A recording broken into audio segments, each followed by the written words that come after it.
a little bit more about that.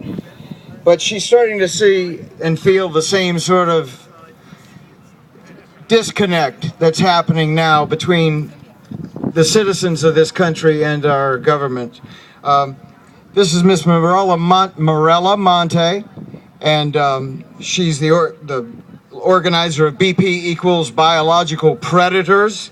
Yeah! And vote out BP puppets, and she's got a lot to say. Miss Mirela Monte. Thank you. Thank you very much. Can I take this out? I want to thank each and every one of you for being here. I know several of you have traveled many, many hours to be here. I also want to thank Lydia, who has spent the entire summer, 7 days a week, all her waking hours organizing this.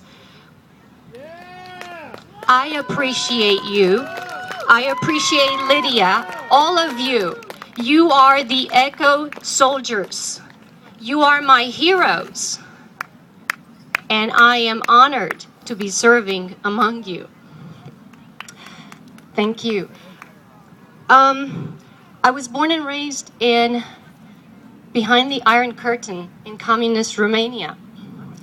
I remember very, very vividly how it felt to know that you couldn't speak your mind, that you had to be careful of what you said, who you spoke with, what you did. I felt the oppression under the communist system my entire life until I came to the United States of America, which I have to tell you was the most joyous, most liberating day of my life. I have vivid memories of my arrival and how hard I worked for 2 years. My parents defected, and it took them 2 years to get us out. I was 13 at the time. And when I came here, that was an amazing, amazing occasion, the most momentous of my life. I felt that I could breathe for the first time in my life. I no longer had to be afraid of what I said. I had freedom of speech, I had freedom of religion, and it took me months to actually speak my mind. I was so indoctrinated under that communist regime to watch what I said that it took me a long time to finally grasp that I actually could speak my mind and associate with whomever I wanted and read whatever I wanted. The day I walked into an American library and I saw every subject, it was right there for my taking. It was an amazing, amazing occasion. It was so liberating. I cherish that freedom. In 1989, I opened my Sunday paper to discover that my government was going to bring hazardous waste in my neighborhood at McClellan Air Force Base in the Sacramento area. They were going to deposit it about 200 yards from an elementary school. I said, hell no, you're not. So I drew up a petition that very moment, as soon as I put the paper down, and I went door to all my neighbors. And they signed, and they said, honey, we'll sign, but you won't be able to fight the U.S. government. I said, you just go ahead and sign and let me worry about the rest. Well, within the next 6 to 8 months, I was able to connect with everybody else in the area who did care. And guess what? The EPA hearing where they were going to have maybe a handful of people, we had hundreds of people show up because we had organized the march through downtown Sacramento. We had great news coverage, and guess what? We won. So I know it can be done. I know that us little people, the small people as BP, yeah, small people have power. Yes, alone, we don't have much power. We are not represented. Big business is represented. But put all of us little people together. Do you think that we can effect change? You bet your bottom dollar. And it's you and you and you and you and all of those who participate in the social media, which is the only place that you can really know what's going on, the tragedy in the Gulf. The news media is not really covering it. So you have to turn to the social media. And for the time being, we're free to engage in this for the time being. We've taken a lot of things for granted, myself included. And a lot has changed since 1989. When the BP oil spill first happened, I paid attention to it like everybody else, and I thought surely within a few weeks it will be all taken care of.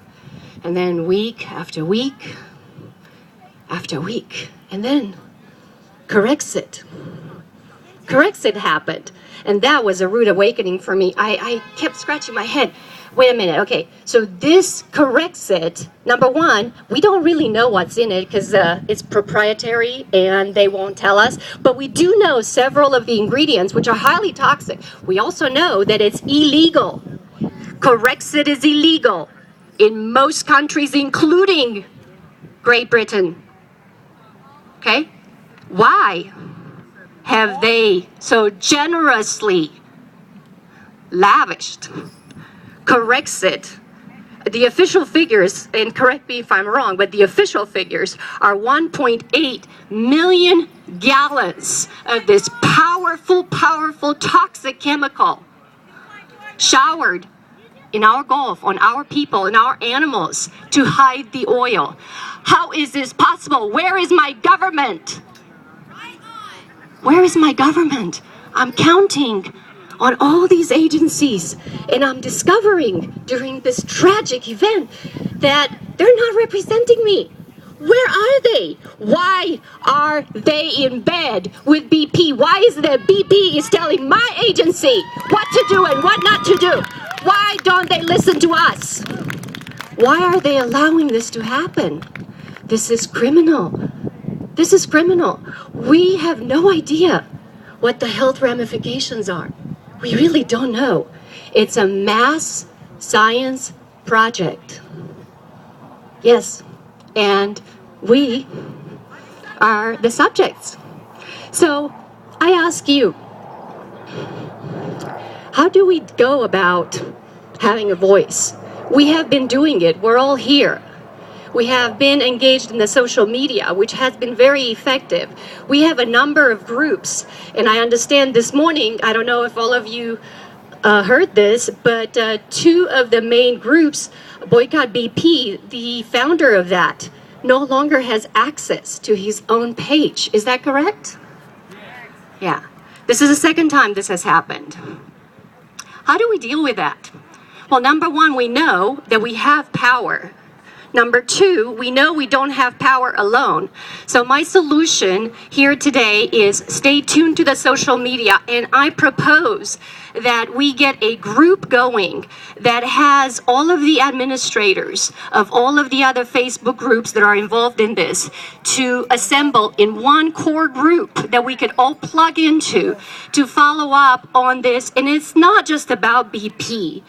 It's tragic, but this is only the symptom. The disease has been there a while, and we have not paid attention. Our liberties have been watered down day after day. We haven't noticed. With this event, it brought it to the forefront, and we're finally noticing that we don't have the power, that the large corporations dictate to our government what to do and what not to do. And we need to get involved. We need to get involved now before it's too late. And we do it in a smart way. We do it by uniting our forces, by getting educated about what's going on, writing about it, blogging about it, doing what we're doing now, assembling, being united. And I propose that we have one voice, maybe put together a group on Facebook that unites all of these BP groups into united. We can change things. We can come up with a name later, but you know what I'm talking about. Power to you. Thank you so much for coming. I really appreciate you.